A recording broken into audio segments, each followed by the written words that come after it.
Assalamualaikum warahmatullahi wabarakatuh.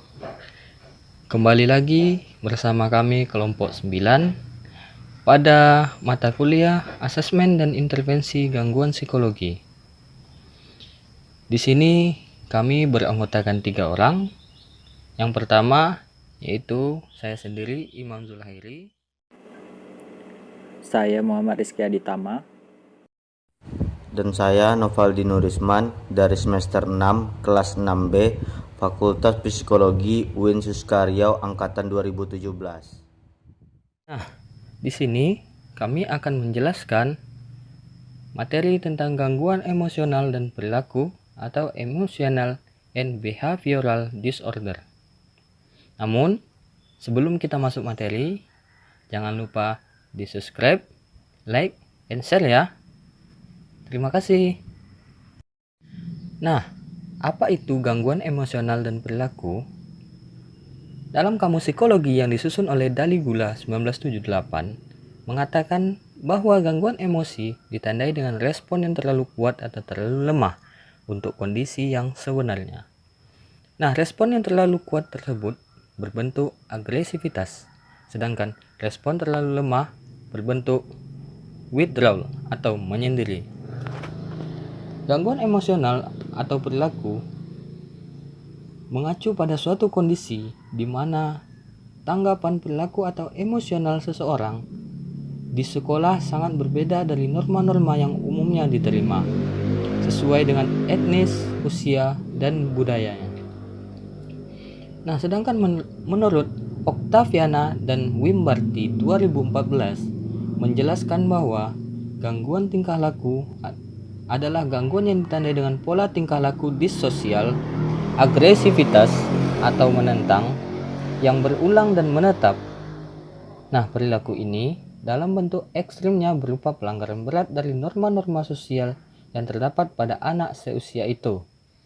Dan karena itu, pelanggarannya bersifat menetap dan lebih parah daripada kenakalan anak atau sikap memberontak remaja pada lazimnya. Penilaian tentang adanya gangguan tingkah laku perlu mempertimbangkan tingkat perkembangan anak. Terus, apa sih ciri-ciri dan kriteria gangguan emosi dan perilaku ini?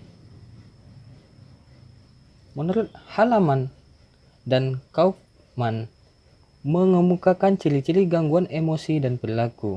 Yang pertama, yaitu ketidakmampuan untuk belajar yang tidak dapat dijelaskan oleh faktor-faktor intelektual, sensorik, ataupun kesehatan. Nah, yang kedua, ketidakmampuan untuk membangun atau mengatur hubungan interpersonal yang memuaskan dengan teman sebaya dan guru. Yang ketiga, jenis-jenis perilaku atau perasaan yang tidak penting di bawah kondisi normal. Keempat, suasana ketidakbahagiaan atau depresi umum yang menjalar. Kelima, kecenderungan untuk mengembangkan gejala-gejala fisik atau ketakutan yang berhubungan dengan masalah pribadi atau sekolah. Ini menurut dalam Soitu 2014. Nah, gangguan tingkah laku sering dikaitkan dengan intelijensi di bawah rata-rata.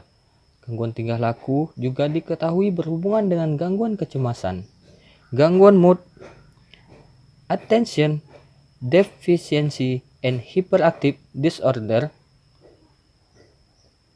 atau ADHD, oppositional defiance disorder atau ODD, pervasive developmental disorder atau PDD, gangguan penyesuaian, dan gangguan terkait substansi.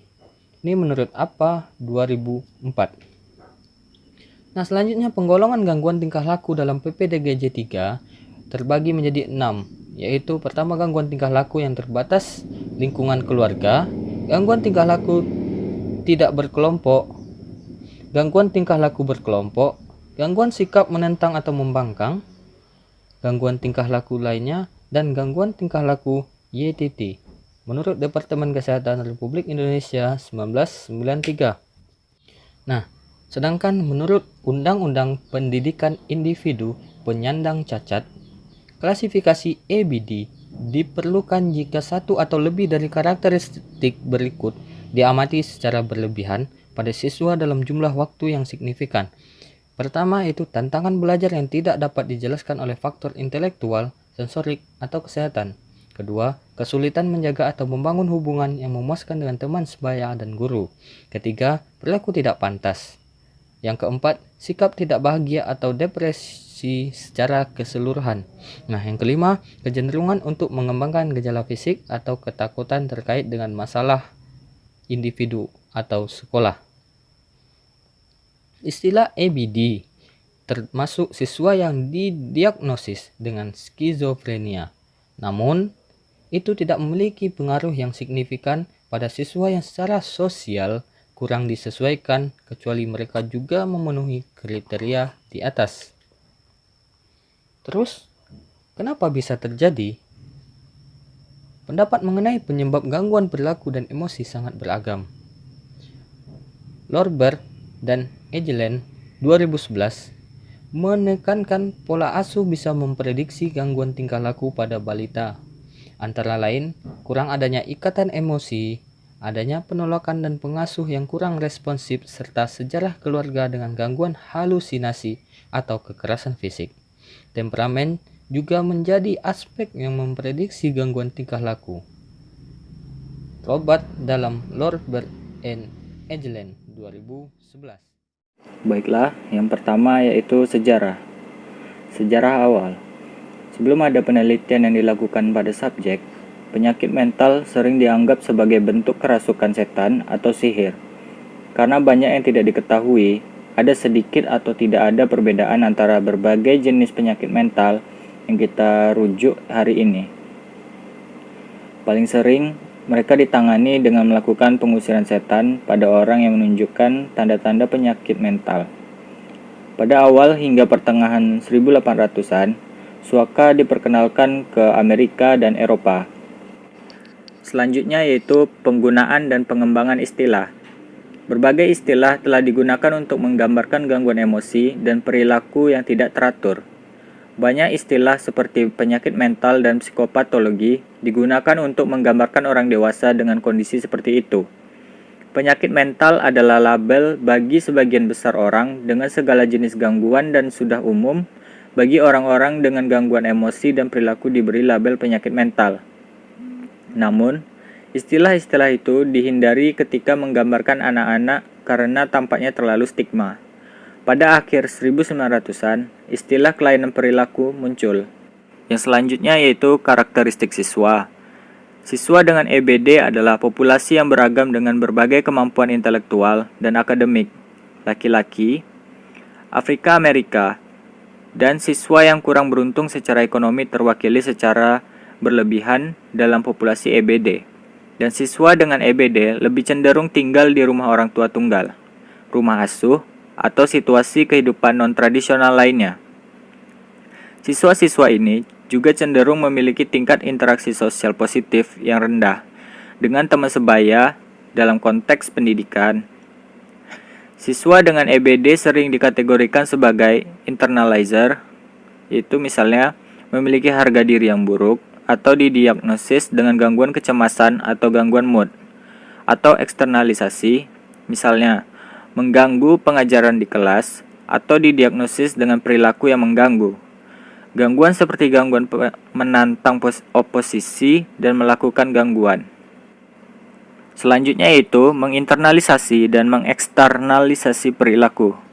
Seseorang dengan EBD dengan perilaku menginternalisasi mungkin memiliki harga diri yang buruk, menderita depresi, mengalami kehilangan minat dalam kegiatan sosial, akademik, dan kehidupan lainnya, dan mungkin menunjukkan cedera diri atau penyalahgunaan zat yang tidak bunuh diri.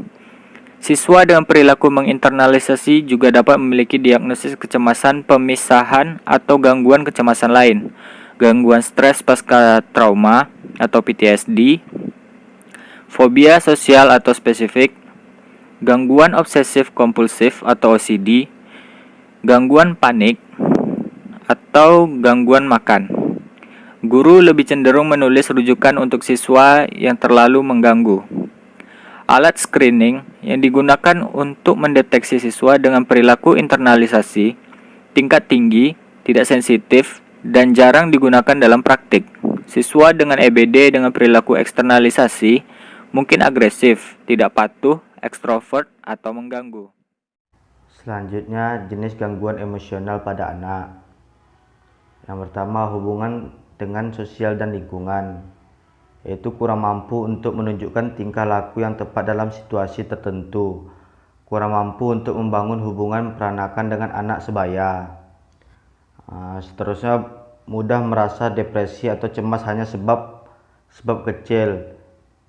Terus ada jenis gangguan emosional pada anak, tanda tertentu saat menghadapi.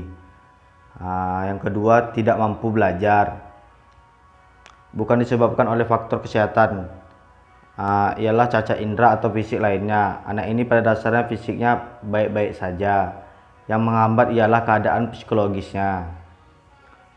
Seterusnya yang ketiga, kurang mampu menjalin hubungan, yakni dengan anak sebaya, bahkan individu dan gurunya di sekolah, sebab tindakannya yang labil, emosional, dan berubah-ubah.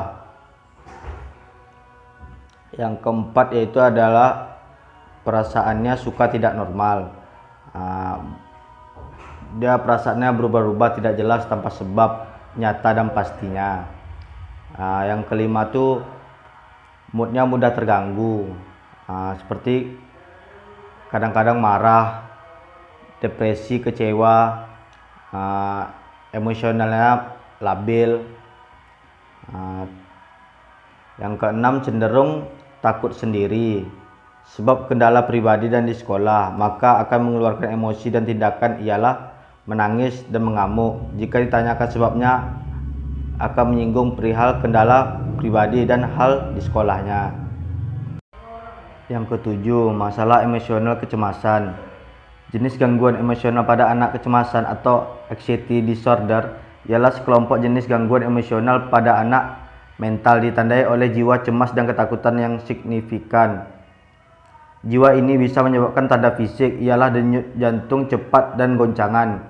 Contoh dari jenis gangguan emosional pada anak kecemasan ialah kecemasan umum seperti fobia spesifik atau ketakutan irasional dengan menetapkan pada objek khusus, aktivitas dan situasi yang menyebabkan responden kecemasan secara tiba-tiba.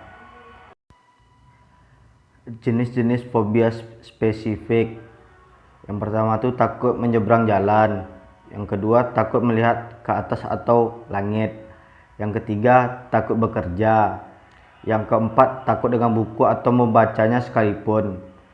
Yang kelima, takut mengenal cinta. Yang keenam, ketakutan yang umumnya dialami oleh anak-anak berusia 10 tahun karena pengaruh lingkungan. Yang ketujuh, takut kepada hewan anjing. Yang ke-8 takut dengan ular. Yang ke-9 takut ketinggian. Dan yang ke-10 takut jarum suntik. Selanjutnya, kecemasan sosial. Secara psikologis, jenis gangguan emosional pada anak kecemasan sosial ialah ketakutan akan situasi sosial yang melibatkan interaksi dengan individu lain. Bisa dikatakan kegelisahan sosial berupa ketakutan dan kecemasan akan dinilai dan dievaluasi secara negatif oleh individu lain. Selanjutnya, jenis gangguan emosional pada anak kecemasan. Pemisahan jenis gangguan emosional pada anak kecemasan atau separation anxiety disorder atau disingkat dengan SAD, yaitu di mana seindividu mengalami kecemasan yang berlebihan mengenai pemisahan dari rumah atau dari individu-individu kepada siapa individu ada keterikatan emosional yang kuat. Contoh, individu tua, pengasuh, individu penting lainnya, atau saudara kandung. Selanjutnya, ada agorafobia. Agorafobia pada umumnya mengacu pada ketakutan akan tempat di mana pelarian mungkin sulit, termasuk ruang terbuka besar atau keramaian, serta berbagai cara perjalanan. Selanjutnya ada panik. Kelainan panik ditandai dengan episode kepanikan dan ketakutan berulang yang tak terkendali yang memuncak dalam hitungan menit. Serangan panik disertai manifestasi fisik ialah jantung berdebar-debar, berkeringat, dan pusing sekaligus takut mati atau menjadi gila. Seterusnya mutisme selektif, yaitu jenis gangguan emosional pada anak kecemasan di mana individu yang biasanya mampu berbicara tidak dapat berbicara dalam situasi tertentu atau kepada individu-individu tertentu. Mutasi selektif biasanya disertai dengan rasa malu atau kecemasan sosial. Yang ke-8 adalah jenis gangguan pada anak berupa tindakan. Jenis gangguan emosional pada anak tindakan ialah jenis gangguan emosional pada anak mental yang didiagnosis pada masa kanak-kanak yang muncul dengan sendirinya melalui pola tindakan berulang dan terus-menerus di mana hak-hak dasar individu lain atau norma usia yang sesuai telah dilanggar. Tindakan ini sering disebut sebagai tindakan antisosial. Selanjutnya nomor 9, jenis gangguan pada anak obsesif kompulsif merupakan jenis gangguan emosional pada anak kecemasan di mana individu ada pikiran, jiwa, gambar, dan sensasi yang tidak diinginkan secara berulang atau obsesi juga terlibat dalam tindakan atau tindakan mental dalam menanggapi pemikiran atau obsesi ini. Psikoterapi pilihan untuk pengobatan obsesif kompulsif disorder atau disingkat dengan OCD ialah exposure dan respon preventif atau ERP yang merupakan bentuk CBT. Efek pada kognisi. Dalam beberapa tahun terakhir, banyak peneliti tertarik untuk mengeksplorasi hubungan antara gangguan emosi dan kognisi. Bukti telah mengungkapkan bahwa ada hubungan antara keduanya. Stroman pada tahun 1989 menyelidiki bagaimana gangguan emosional berbentuk struktur kognitif seseorang, yaitu proses mental yang digunakan orang untuk memahami dunia di sekitar mereka. Ia merekrut 3 kelompok individu: mereka yang mengalami fobia sosial, mereka yang mengalami depresi, dan kontrol tanpa diagnosis gangguan emosi.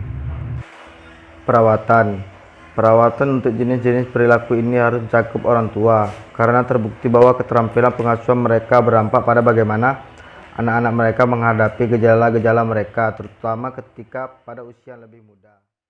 Nah, sampai di sini materi yang dapat kami sampaikan pada kesempatan kali ini. Kami kelompok 9 mohon maaf jika ada kesalahan dalam penyampaian, dan terima kasih atas perhatian teman-teman.